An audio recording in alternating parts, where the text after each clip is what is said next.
Do you know what lupus is? No, I don't know what lupus is. And you, my brother, have you heard anything about lupus? No, I never heard anything about lupus. No, I haven't heard anything of such before. Do you know what lupus is? No, I don't know. Do you know what lupus is? No, I don't know. Like it's like a disease that is chronic, so I don't know like all the details about it. Do you know what lupus is? No. So you haven't heard anything about it, you haven't read, or maybe perhaps on social media, or maybe a family member or a family friend that has it, so you haven't heard anything about it? No, that is the first time to hear from you. So lupus is a chronic, complex autoimmune disease that affects millions of people worldwide. More than 90% of people with lupus are women, most of whom are diagnosed between the ages of 15 and 44, we're told. Now, there's still no official statistics on lupus in South Africa and the African continent. So how much do we know about lupus then? Well, our topic for today is lupus. And this show is dedicated to raising awareness, educating the nation, and support for people who suffer from the brutal impact of lupus. And to help us unpack this, we have a panel comprised of a rheumatologist, the director of Lupus Drive, and a few lupus warriors sharing with us the impact lupus has on their lives. And we also have founder of the Lupus Foundation and an audience from the Lupus Drive and Lupus Foundation of South Africa. Now, be part of the show by asking the panel some questions or simply sharing your views with us. The number to call is 011-714-6918 or 6919. You can also tweet us at SABC Health Talk or simply interact with us on our Facebook page, SABC Health Talk. So sit back, relax, and learn from this bumper show ahead, coming to you just after a short break. I'm Dr. Solomon Taung, and this is Health Talk.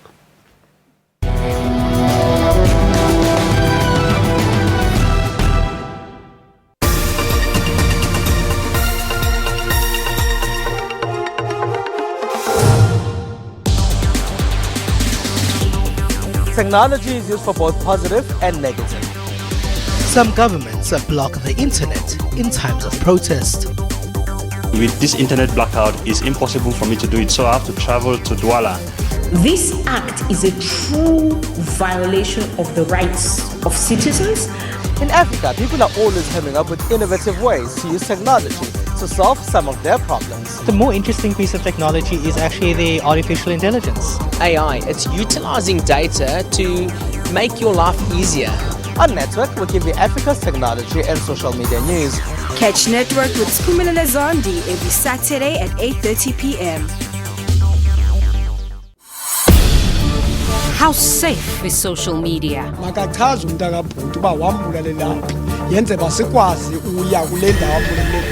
25 years into democracy and we're still battling with apartheid.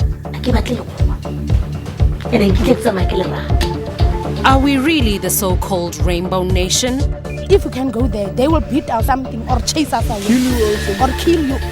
Not forgetting the dangers of substance abuse. When he brought those things and came to us, they were looking so tasty with crushed lemons and strawberry and colorful straws. Importance of education for all.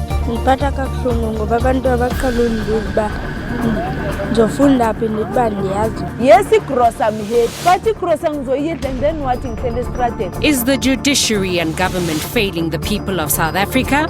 These are some of our stories on Cutting Edge. Catch it every Sunday at 5:30.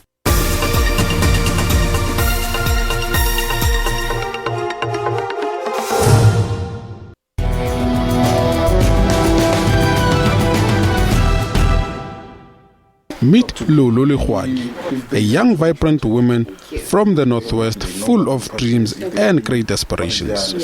6 years ago, her life took a drastic turn when she was diagnosed with lupus. I was diagnosed in 2015, but 2 years after that, my life was normal. My life was normal. I had even forgotten at some point that I had the disease. I mean, I was living a perfectly normal life, and I became reckless. I didn't even take my medication because I felt so healthy, you know, and to me, it was like, okay, maybe the doctors were wrong. And 2016, that's when my life took a drastic turn. I was sitting, I remember vividly that it was in December. I was still at work, and I couldn't breathe. I was losing weight, and I couldn't explain why I was losing weight that drastically. I had fevers as well. I still couldn't walk properly. I had joint pains. Now everything was, all that was happening, that happened in 2012, happened again in 2016. Symptoms depend on the part of the body the disease is attacking, such as the digestive tract, the heart, or the skin. As in Lolo's case, her symptoms were debilitating. It was joint pains, it was swollen feet and hands, it was fever, it was a sore throat, I couldn't breathe properly, and I was rushed to hospital. When I got to hospital, fortunately that evening, the doctor that happened to be on duty that night was a physician.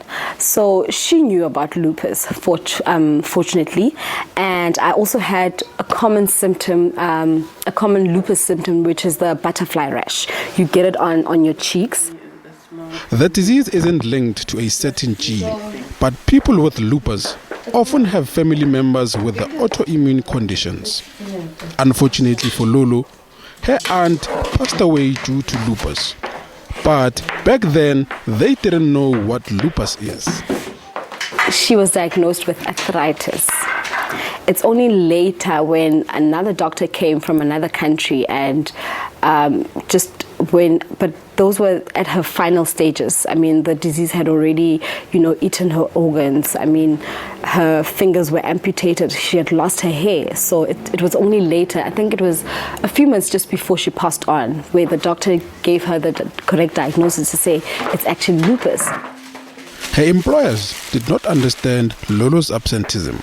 Unfortunately, she had to resign from her position at work because recovery and treatment forced her to stay at home.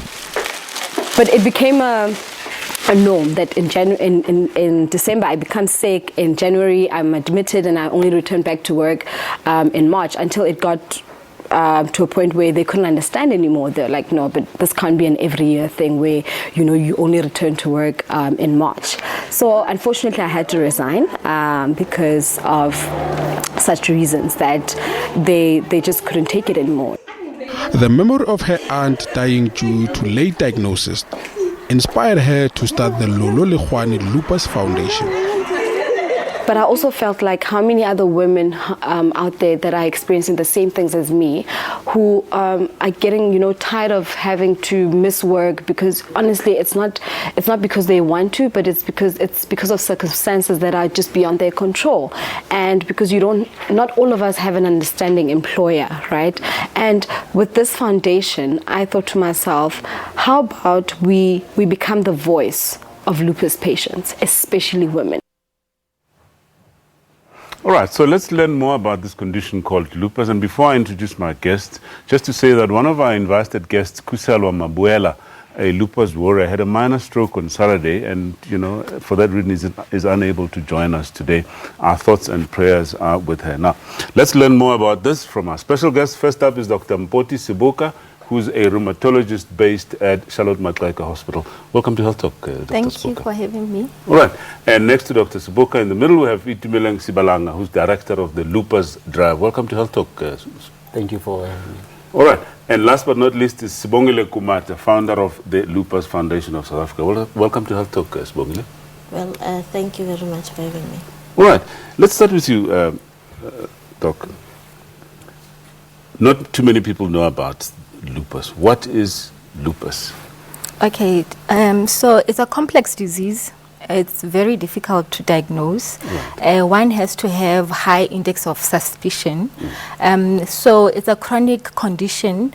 By chronic, we mean it's long-standing. Right. It's an autoimmune disease. So what do you mean by autoimmune? Okay, so we all have an immune system, and immune system is supposed to be our friend. Mm-hmm. So our immune system helps us to fight foreign material coming into our body.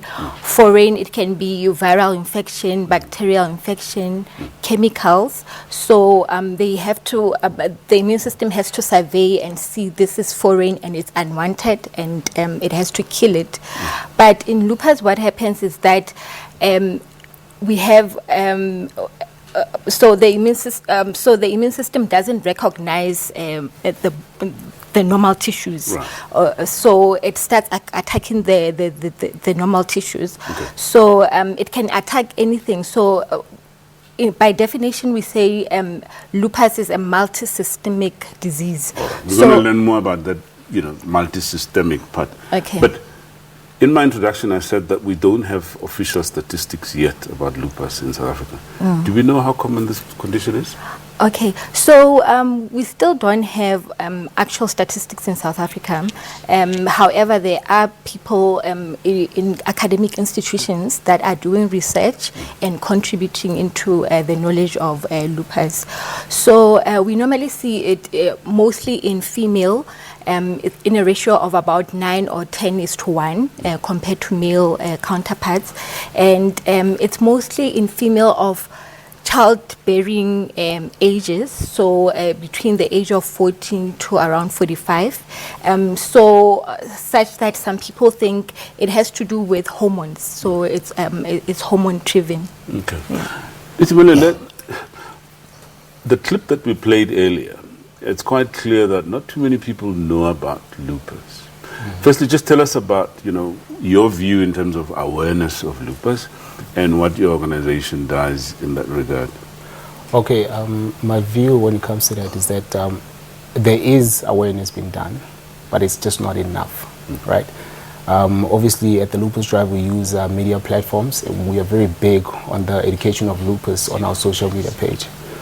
And then one thing we realized at the Lupus Drive is that as much as we can do awareness, there isn't enough support for the Lupis as well as their family members. Yeah. So you call them Lupis? Lupis or warriors, yes. That's what we call each other. So what's the difference between a warrior and a Lupi? It's the same thing. We just call each other Lupis just to make it sound. That's interesting, but why use the term Lupi? The term Lupi is that it helps one to actually accept their condition. Instead of you naming it lupus. Lupus sounds too heavy. It sounds too painful, too sad. Yeah. So when you say lupi, it's a happy term. Well, so we call each other lupis or warriors. Okay. Smogula, tell us about the Lupus Foundation of South Africa. How are you guys doing in terms of, educating the public about, or at least making them aware about the condition? What I usually do, the foundation has arrangements with some clinics like hospitals. I usually go and have health talk days in the rheumatology departments, especially in Pretoria. We also have been invited to schools. I've been going to schools, and hopefully in the future we are in the process of working with HPS, which is a health solution, Dr. Fundi's company. Yeah. And with that, we are going to start doing training of lupus warriors to educate people in their communities. Okay. So that is something that we're going to start doing very soon. All right, okay. Let's come back. She mentioned rheumatology department, and you're a rheumatologist. So what is the link between rheumatology and lupus? I guess what I'm saying is, let's talking symptoms. Okay. Are there any typical symptoms for lupus? Yes, there are. Okay, so as rheumatologists, and like we said earlier, there is not much of our statistics in South Africa, but however, there is a SARA, South African Rheumatoid Association, where the rheumatologists are member of that, and they're actually working on symptoms, signs, and education about lupus. But at this point in time, we base our criteria or how we diagnose lupus on American College of Rheumatology, which is ACR, and then we also with EULA, which is in Europe. So we based our diagnosis on that. But like having said that, a clinician or a rheumatologist has to have a high index of suspicion. Yeah. But just like for the sake of our viewers, what is a rheumatologist? Okay, so a rheumatologist is a doctor that deals with autoimmune diseases like lupus. There are other autoimmune diseases like scleroderma, and there are other inflammatory diseases like rheumatoid arthritis. So basically we deal with autoimmune diseases and how they impact on the, Okay, so we heard in the clip someone talking about a butterfly rash. Yes. So are those typical symptoms of lupus? That's the typical symptom. So like I was talking about ACR and EULA. So there is the criteria. So like we said, it's a multi-system disease. So it affects the skin. So when it affects the skin, it gives that butterfly appearance because it will affect the cheek, sparing the nasolabial folds and then the forehead as well. So that's a typical rash of lupus. And other patients will complain that their hair is falling, and other will complain of oral ulcers, nasal ulcers. Others will be just like joints are painful. Others will just complain of severe fatigue.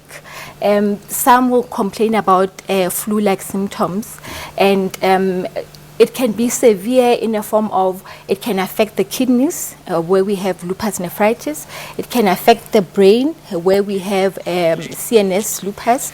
It can affect the heart. It can affect even the lungs as well. Yeah. So it has a different form of presentation, and we have these criteria. So if a patient presents to us, with these clinical symptoms, and then also with the lab, where we take the blood and check for certain antibodies in the blood, then together we can make a diagnosis of lupus. All right. Sounds quite complicated, isn't it? So? It is. All right. It is. Well, let's take Kilebohile on the line from Soweto. Kilebohile, welcome to Health Talk. Hi. Hi, Kilebohile, are you there? Yes, I'm here. Okay, welcome. Well, thank you very much. Okay, my question I'd like to ask. I was diagnosed with kidney failure in 2015. When later I started experiencing symptoms of headaches and blue hands and being pale. So they had to run bone marrow on me. That's when they found out that I had lupus. So I wanted to know, since they spoke about it being something that is in the family, like Lulu mentioned, for me, I didn't find that anyone in the family had lupus. Okay. So I wanted to find out, like, how did it come about with me? Excellent question. Thank you so much, Kilebohile. Doc, I'd like us to park this question because in the next segment, we're going to be talking about causes and risk factors to say who is at risk of developing lupus. And in this case, she was told that there's a family link and genetic link, but there's nobody in her family. I'd like to just keep that in mind. Okay. And let me just come to Itumeleng and Sibongile. Just in a few seconds, we've spoken about symptoms. I know both of you have lupus. What symptoms have you experienced, Itumeleng? It started with joints, and then my heart was bigger, so there was more water around my heart because we have that cushion now, so mine was it's too much. And then it was crashing against my lungs, causing me to not breathe properly, and then last year it was attacking my kidneys. So I fortunately got help at Helen Joseph, and then it affected my eyes as well. So I wear my glasses most of the time because even right now in the studio the lights are bright, but I'm just taking it, so I can just make eye Just contact. bear with us for just an hour. I will do that. All right. So we're going to come back to you because we've just run out of time. I'd like to know more about your symptoms, but that after a break. Okay, time for a quick commercial break. When we come back, we'll continue our discussion on lupus. Please stay with us.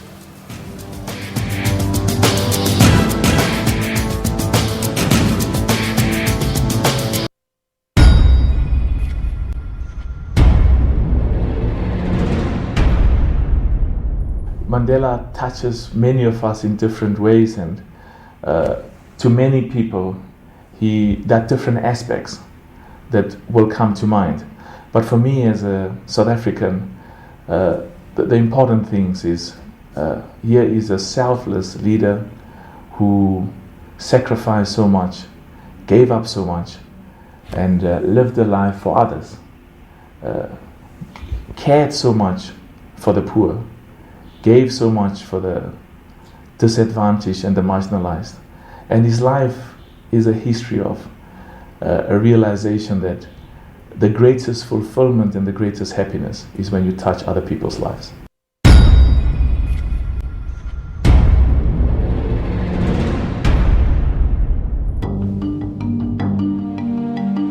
I always say entrepreneurship are those that see opportunities where others don't.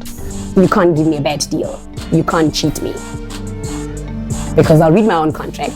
I know what's going on in my contract. But I've never been afraid of a challenge. I'm one of those people. I didn't know the difference between my money and the business money. Whatever money that came in used to be your money. You'd go shopping, driving all these cars, and you were forgetting to pay creditors. If we're more diligent with how we utilize our money. So the great thing with this and my other job, being an advocate, is that in both industries, I sort of own my time. Today, we're doing inner city buildings, we're doing commercial projects, and we're doing property development even within the township scale, and even now going to the next end of now even establishing offices in the States to be able to raise capital to invest in Africa. Keep it locked to Bupilong every Saturday at 5:30.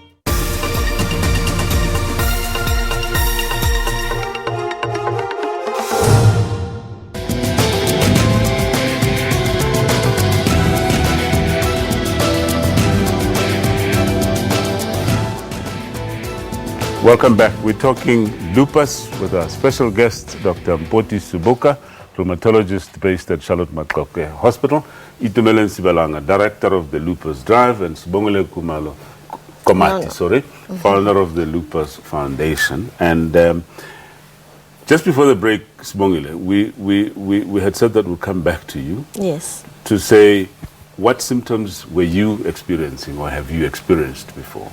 I had pulmonary embolus. Yeah. And tell us what that is in simple English. It's clots in the lungs. Right. And I had joint pains. I had migraines, and I also had deep vein thrombosis. Those are the main factors that led to the diagnosis. And actually, the clots were caused by blood thickening. Yeah. Sounds quite serious, Doctor. Maybe just on that background, I want to ask you to start talking about complications. But let's take Mrs. Malik on the line from Durban. Mrs. Malik, welcome to Health Talk. Hi, yes, good day, ma'am. How are you? We're good, how are you? I'm good, thank you. Your question or comment? Yes, my question is, I was diagnosed with lupus 3 years ago, and I've been on chronic medication for about 2 years thereafter. And I was told by my rheumatologist that I need to do blood tests every 6 months to see the status of lupus, the progress of it. About 6 months ago, I actually went to have blood tests done, and I was told that I'm lupus-free. The results came back saying that there is no sign of lupus. So is that possible? Excellent question. Is it possible, Doc? Okay. Lupus is like with the first caller before her, where they talk about genetics and the environment. So you have the gene for developing lupus, but if you're not in the right environment, then that gene might not be sparked. So by environment, what do we mean? So say you start smoking. So, and then we have the gene. So that smoking alone will spark the lupus. So other environmental factors, it could be infection. So you have a flu, and all of a sudden you start having a butterfly rash. So the viral, that flu virus can actually spark the lupus. And other thing is like stressful environment. So if you are like emotionally stressed, that can spark a lupus. So having said that, it also comes in various forms. So it can be mild to severe, like we mentioned earlier. So mild, like affecting the skin, and severe, affecting vital organs. It has a bimodal distribution. What do I mean by that? So early on, like first 5 years of the disease, so it waxes and wanes. So you are having a flare. So meaning like all the symptoms that you started with, they come back again. So it's a waxing and waning situation. So Mrs. Malik then says that the blood tests revealed that she is lupus free. So meaning the medication that she is taking actually helped not to cure lupus Yeah. because we don't have cure for lupus. Yeah. So we can control and maintain. So with her, we are talking about she's in remission. Yeah. So she still needs to follow up. Yeah. So It doesn't mean that this is it. it She- doesn't she mean needs this to is follow it. up, yeah? Yes, she still needs to follow up. Yeah. Yes. So we're talking then earlier, I mean, you started describing obviously the risk factors for developing lupus. Yes. Let's go back to that initial caller who said that you also mentioned the genetic link. Yes. Right? Yes. And does it necessarily follow that if there's someone in your family with lupus, you are definitely going to have lupus? Not okay. And vice versa, perhaps to her question to say, how is it possible that I'm the only one in my family, there's nobody before me that has any sign of lupus? How is that possible? Okay, so like we mentioned before, it's a very complex disease, and even our healthcare doctors, sometimes they can miss it. So in that case, with the caller, you might find that there was somebody in the family who had lupus, but then the doctors that diagnosed whoever in the family having lupus, maybe the patient was labeled as having arthritis, or the patient was just labeled as having only a stroke, or a pneumonia, TB, sometimes HIV as well. People are labeled as HIV, whereas like in the background is actually lupus. Right. So Let's take Tebogo on the line from Pretoria. Tebogo, welcome. Thank you. I have to tell people that lupus is not a disease, but I say it's a condition. It took my doctor almost 2 years to get it right. I had to check my symptoms, Google them. At first, he thought I was depressed. I went to the psychologist. The psychologist said, no, it's not depression. My husband even went to Google and check, and I was getting pale to the extent that I ended up turning purple. Every morning, my eyes, underneath my eyes, I will be purple. And I finally forced my doctor to test me for lupus, and the test came positive. So, it is very hard to detect. It is very hard to just say, without taking any test, to say somebody has lupus. Right. So people, please do check frequently. Yeah. If you get tired, because my symptoms started, I was getting tired. I will sleep the whole time, but at night my bones will be very sore. Funny enough, I ended up falling on the stairs, but I never broke anything. Yeah. And then that's when my husband saw that it's actually something that he needs to attend to. All right. Then you started following up what will be the cause. Yeah. All right. Tebogo, well, we thank you so much for sharing your story with us. Doc, I mean, it just goes back to show just how difficult it is to diagnose this condition, isn't it? So because let's just get a word or two from Itumeleng and Sibongile. We're talking causes and risk factors. We heard that some lifestyle factors are risk factors. So in your education and awareness drives, how do you address these issues? You first have to get to know the people first, get them to open up, and you must understand their conditions first and the issues that they had to face first. Like in my case, it was more of depression because I was stressed. I was depressed for the longest time, and my lupus became active. Now it comes back to where we need to now focus on the psychology part of things. You need to understand their mental condition. I mean, recently we had an issue in the group where somebody just threw a tantrum, and you have to understand that they're on heavy medication, they're on steroids, so the psychology is not normal, and you have to treat them differently. Sibongile, what do you say to people about smoking or other lifestyle issues? Lifestyle issues. Yeah. Can I just start by adding on what the lady has said, especially with genetics? In my family, there's 2 of us who have lupus, And another member of my family has Crohn's disease, which is an autoimmune disease. And I think that's where the problem is. Going back into your history, it has been said it's because our grandmothers have arthritis, but then it was not diagnosed. And then when it comes to the other symptoms, smoking and environmental factors, I also experienced depression for a long time. I was on antidepressants. But it's very difficult because each and every lupus patient is different. The symptoms, the other challenge is that the symptoms don't come all of them at the same time. You may have a few symptoms now, and a few months later, other symptoms. So the way they manifest themselves differs from each and every lupus patient. Well, on that point, it looks like, this condition affects people differently, and people experience different symptoms at different times. We're going to learn more about that from the people that are affected by this condition. That after the break. Please stay with us.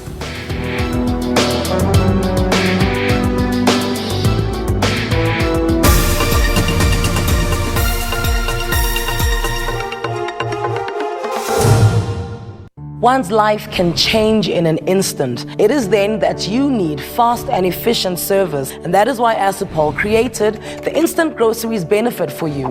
Minutes after a claim, an electronic voucher for 2,500 Rand will be sent to your cell phone. And within an instant, you can start doing shopping at all the major stores. More than 700,000 customers have already received the Instant Groceries benefit. Get yours in an instant. SMS call to 32813.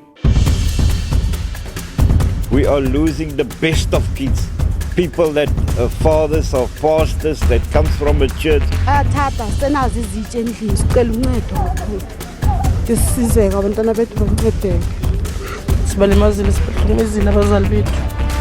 No taxi, nothing. We were not notified. I get to town, there's nothing.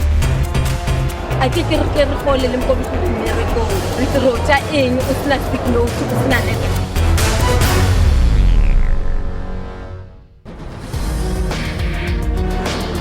The story of Guachu is a microcosm of the problems that continue to plague land reform, where the challenges of redistribution, restitution and security of tenure include not only addressing past injustices and making farms productive, but reclaiming identity.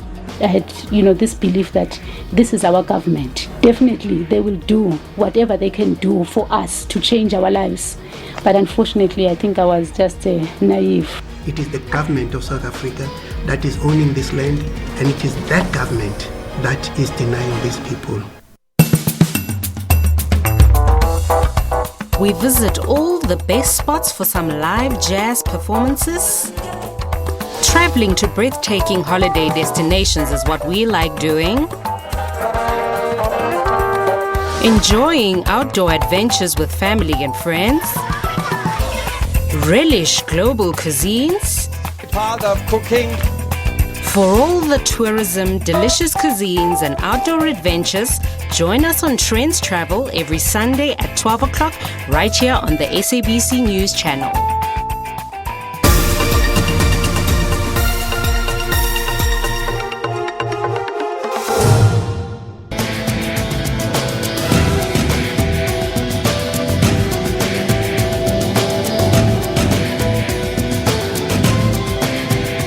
Welcome back. If you just joined us, we're talking lupus with our special guests here. Earlier on, we mentioned just how this condition impacts on people in different ways.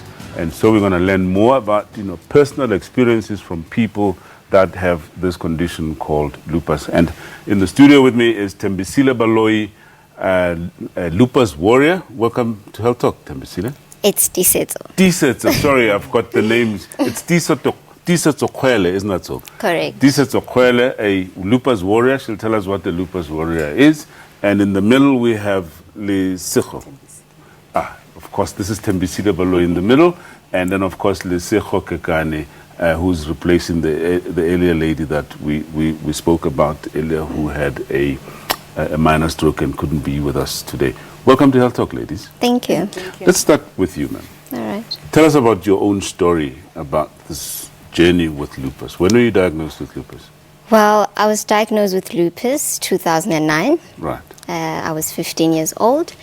And for anyone, you can imagine, 15, you're in high school, you at a stage where you still want to have fun with your friends. Right. And it all happened at a time, well, I didn't even think about lupus, and I mean, it was a rare condition, even though now a bit of more people are starting to know more about it. So my journey started 2009. However, 2008, I was misdiagnosed. Yeah. And I was misdiagnosed for arthritis. And throughout 2008, I kept getting worse and worse. And then officially, I was at a point where I had to be rushed to hospital and they had to do further tests. We have been receiving some calls where some of them have mentioned that they were misdiagnosed, which is normal, especially if a doctor doesn't know which direction he's heading. And there are a lot of symptoms, so you just have to make sure there is certain symptoms you address to the doctor. And I have been on cortisone. I was on cortisone the first few years, 5 years, and my lupus was stable. And you look fairly well now, isn't that so? Thank You're you. feeling good? I am. Great. I am. Tembisile, how about you? What did you experience? Oh, my experience, my journey started at 2016. I had fatigue, heavy headaches, and then that's where my journey started. It affected me. Every morning I couldn't wake up, but I was forced to go to work. But when I get to work, when I sit down, I couldn't stand. My joints were very painful, and then my hands, they will get swollen, and my legs, they will get swollen. And then when times goes on, going in and out to the doctors, I was misdiagnosed. They said I had gout. And then after that, it was depression. They said I have severe depression. And then they booked me for a psychologist. So after that, they discharged me. So I was home, sick, not knowing where to go because of I was misdiagnosed, I think, more than 5 times, until I ended up taken by an ambulance. I was admitted to Helen Joseph. That's where tests were run, and then they find out that I have lupus. And how are you feeling now? How are you coping? I'm not coping in terms of lifestyle has changed. I'm off to work because of lupus. I'm not coping waking up in the morning. It's difficult to wake up because of you are stiff. I can't hold anything in the morning. I need to take at least 2 hours of my time stretching myself, and then I must take a bath slowly. You can't do anything fast. Even your mindset, it changes. You will not be active like before. Ms. Soko, how about you? My lupus, I was diagnosed in 2017. It started as a flu. I was writing my prelim exams, and I was diagnosed the month of my final exams. It started with joint pain, the swelling of the hands and my knees. And I remember I couldn't walk most of the time. Fortunately, the teachers at my school knew about it. So when my mom told them about it, they applied for a concession, which makes it easier for me to write exams, although I was advised not to write my exams, but I did write my exams. And yes, it took a month for them to diagnose me. Yes, they thought it was stress, which was the matric stress that they thought that what it was. And now you're on any medication? Yes, but I was recently put off steroids, and I'm just on chloroquine. And you're feeling great? Yes, way better. All right, you look well, I must say. Okay, let's get back to our audience, and I'm sure there's 1 or 2 people that would like to share their stories with us, apart from people that have been here. People we told that they can live normal lives. Let's hear from the lady.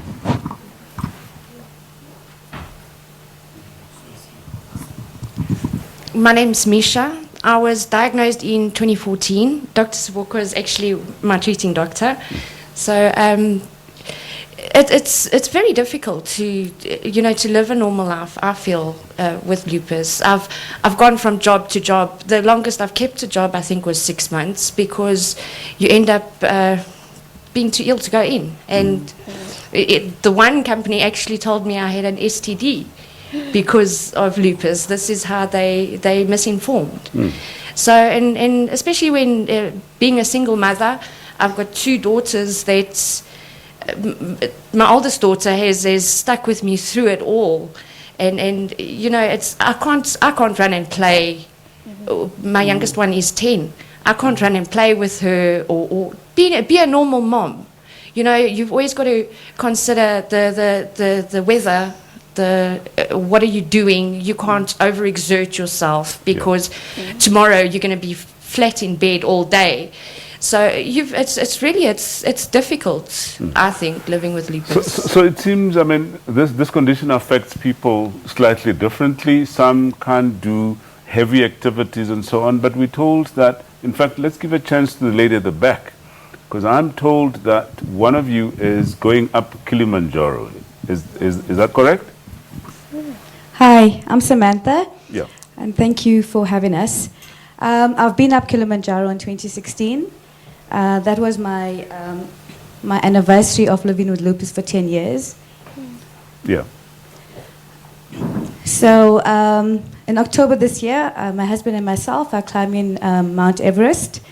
I've been living with lupus for 12 years. It hasn't been easy at all. 8 years of my life was really quite challenging and horrible. I'm a mom of 5, and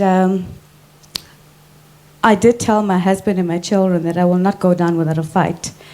Choosing to do a physical challenge, whether it's skydiving or climbing a mountain, having lupus and rheumatoid arthritis, the chances of paralysis are quite high.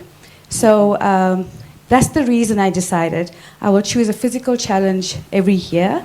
And it's one of the reasons I wake up every morning, because the training is 3 times a week, and then I hike every few weeks.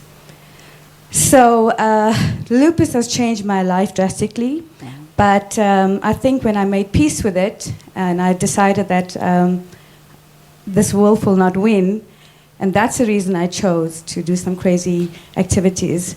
But as Nisha said, it's very difficult. You cannot live a normal life. Yeah. You have to make huge changes. Your food, your friends, your family, your environment. And also what is working for me is not the steroids. Okay. So I'm on the integrated medical treatment, which is holistic and homeopathic and life changes. And all right, we're gonna learn more about treatment types, but let's hear from 1 or 2 other people. Yep. Hello, my name is Miso Twala, and I'm from the Lupus Drive. I was diagnosed in 2005.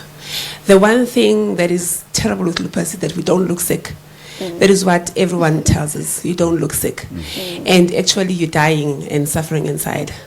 And people around you don't understand, especially employers and the family, that you may be well now, but in 30 minutes time, it has changed completely. So the people around you need to really understand and know that you are not pretending, you are really sick. Thank you. One more. Can we have one more person? Yeah. I'm Mahlatsi Mutiba. I am with, I came with the Lupus Foundation of South Africa. I was diagnosed last year, November, but I started showing symptoms in 2008. And as a student, it's hard living with lupus because you have classes, there's lectures, there's work for you to catch up on, and you have a social life which you can't manage at one go. So I struggle with fatigue. I have brain fog. So with brain fog, my mind just switches off and I forget whatever it is that I'm doing or saying at the moment. So I think that it's good that there's more awareness being raised on lupus. I feel like more attention should be based at learning institutions because people don't know about it. So as a student, when you struggle, they don't know how to help you. And it's hard getting concessions for a disease that no one understands. Yeah. Well, Very interesting stories from, you heard it direct, from people that are living with this condition. And after the break, we're going to start talking about treatment and support. Please stay with us.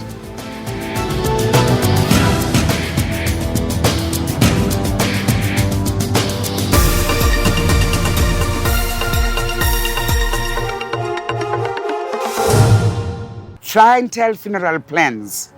It's your final gift of love. I chose a clientele funeral plan because it's affordable and suits my budget. I chose clientele because they are an original. They've been around for a long time, and I know within my family are in good hands. I'm a farmer and I'm a businessman, and I know a good deal when I see one. Clientele is a good deal. Clientele is the name I trust. SMS plan to 31043 and we'll call you back. We are losing the best of kids. People that are fathers or pastors that comes from a church.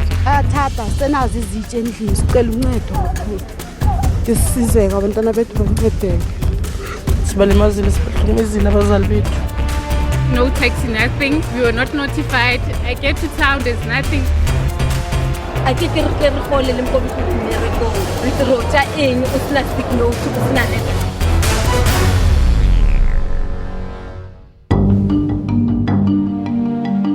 I always say entrepreneurship are those that see opportunities where others don't. You can't give me a bad deal. You can't cheat me. Because I'll read my own contract. I know what's going on in my contract. But I've never been afraid of a challenge. I'm one of those people. I didn't know the difference between my money and the business money. Whatever money that came in used to your money. You'd go shopping, driving all these cars, and you were forgetting to pay creditors. If we're more diligent with how we utilize our money. So the great thing with this and my other job, being an advocate, is that in both industries, I sort of own my time. Today, we're doing inner city buildings, we're doing commercial projects, and we're doing property development even within the township scale, and even now going to the extent of now even establishing offices in the States to be able to raise capital to invest in Africa. Keep it locked to Bupilong every Saturday at 5:30.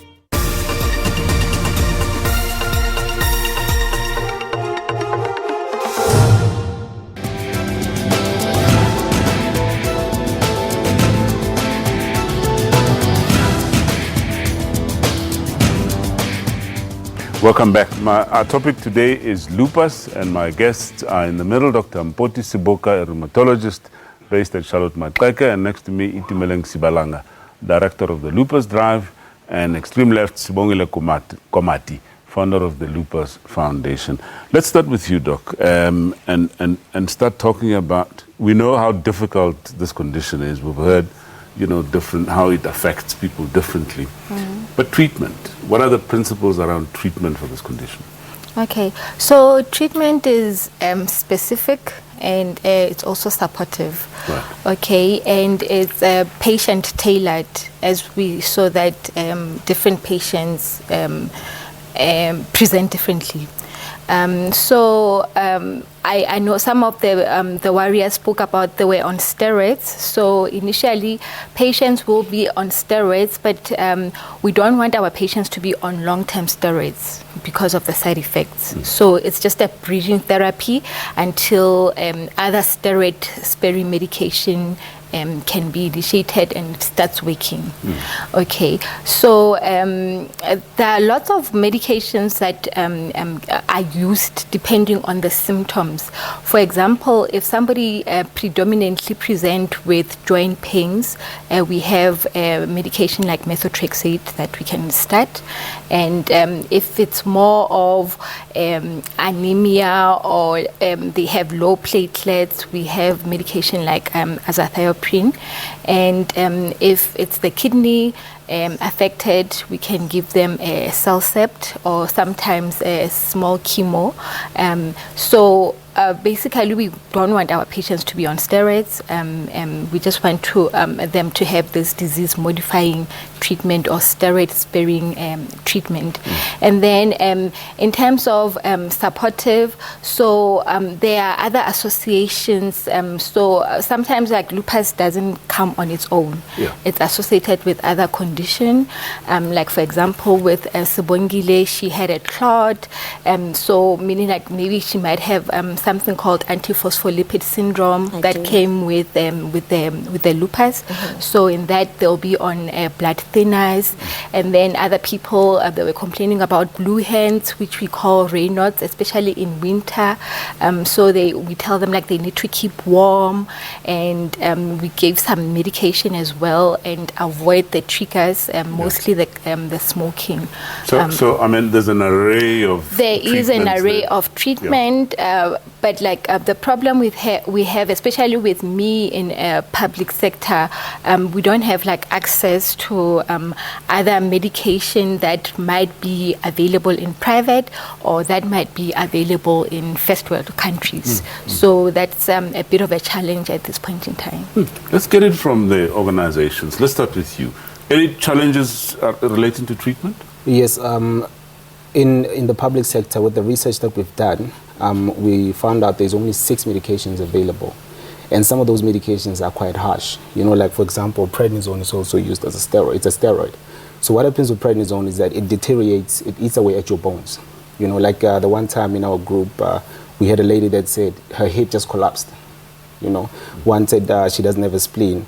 And then with that medication as well, some of the medication also on long-term basis, as the doctor said, it actually creates women to be not be able to have kids. Okay. So the medication also becomes a problem for us as well. Yeah. You know, and that is also something that we've also looked into, and we spoke to Dr. Lebeta about that. Even the medication for the public sector, it needs to be researched so people can get proper medication that is not destroying them further. Yeah. So I guess it's about side effects, isn't that so? Of medication. But let's speak to Sibongile. Sibongile, in your organization, there's people obviously that suffer from lupus. Just tell us about your support, your programs of support for people that are living with lupus. We, as I said before, we have SHP, PHS, right, that we have just started working with. They have counseling. We're going to train lupus warriors to do counseling. Those that have been living with lupus, we're going to put them together with newly diagnosed patients or patients that are struggling. The support that we hope to give eventually is support in the rural areas, especially because we can minimize the long wait to see a doctor once we start having clinics all over the country. So the support is very minimal at the moment. Yeah. You get that a patient that needs to be seen today can only be seen in a month's time. So to minimize that, I hope we can get to a point where we get clinics that are able to even, limit the diagnosis time, where things can, what do you call them? Doctor, so the fast track diagnosis. Fast track the system so that people, some symptoms are eliminated, so that we can get people going to doctors more quickly than before. I'm sure there's a comment or two from the audience on treatment and support. Yeah, anybody? All right. Thank you, Doc. My name is Bonto Muilwa. I'm the founder of the Lupus Drive. In regards to what basically Ms. Bangile has said, I'd like to add on that it is very efficient to arsenal time for treatment as well as diagnosis, because one of the major factors that we're actually faced or challenged with is the fact that most of the affected warriors only learn about the disease when they're being diagnosed, which is why we need, one of the first things that actually needs to be done is a proclamation around lupus in South Africa. On the 4th of April, we at the Lupus Drive basically marched to the Department of Health to basically request that the 10th is proclaimed as World Lupus day and month in South Africa as it is globally. So apart from that, in regards to support, we have begun doing door-to-door, not necessarily activations, but we're visiting most of our warriors in order to educate their families, because I mean it needs to start from within. Families need to know what they are, what the disease is, and how to help the patients cope with the disease. But apart from that, there's really a lot of activities happening in regards to the Lupus Drive, the South African Lupus Foundation, and Lulu Foundation, and it's just a matter of stats. We really need to get to the statistics in South Africa, because it's a pandemic that the government needs to really open eyes to. Can I add on to that? All right, let's come back. Sibongile, you want to add a word or two on that? Yeah. Yes, with regards to stats, we have started the drive. This year we are not very big on awareness. We decided to take a step back and now concentrate on collecting statistics. So on our website, we have started collecting statistics. We are now around 500 and something, and would urge the public to go. If you think you have symptoms, it's very detailed. You click on the symptoms, and then we are able now to see what are the symptoms that are more common, and in that way we will have a proper statistics being collected. It's not the everyone that will be able to do that, all over the country, because other people are not exposed to computers and things like that. But it's a start. So I would urge people to go to our website, which is www.lupus.foundation. We'll display that on the screen. And click as Lupus patients and register there, so that we can collect statistics. Right. Yes. What about your organization and statistics? Our statistics, we acquire them by going to the hospitals to speak mainly to the newly diagnosed patients. So we are also collecting statistics, and then we also had a meet with the Stats SA, where we requested that they actually, because there are stats available, let's just make one thing clear, there's stats available, but they are not published. So we spoke to the Department of Health that we need those stats published, so we can know on how to come about by raising awareness, what avenues we need to impact most, which areas are the most affected. Because we have a large following here in Gauteng as well as national, and we even went as far as Swaziland, and Botswana. So the stats that we need are there, but they are not published. Yeah. Yes. All right. Well, unfortunately, this is how we come to the end of our show. It's been such an informative show, and thank you so much to our guest. First up, Dr. Mboti Siboka, Itumeleng Sibalanga, and of course Sibongile Komati from the Lupus Foundation, and of course our audience, the Lupus Warriors. And thank you so much to all our callers. And this is, of course, a big thank you for staying with us and watching this program. And we're back on your screen next week, same time, same place. And until then, please do take care.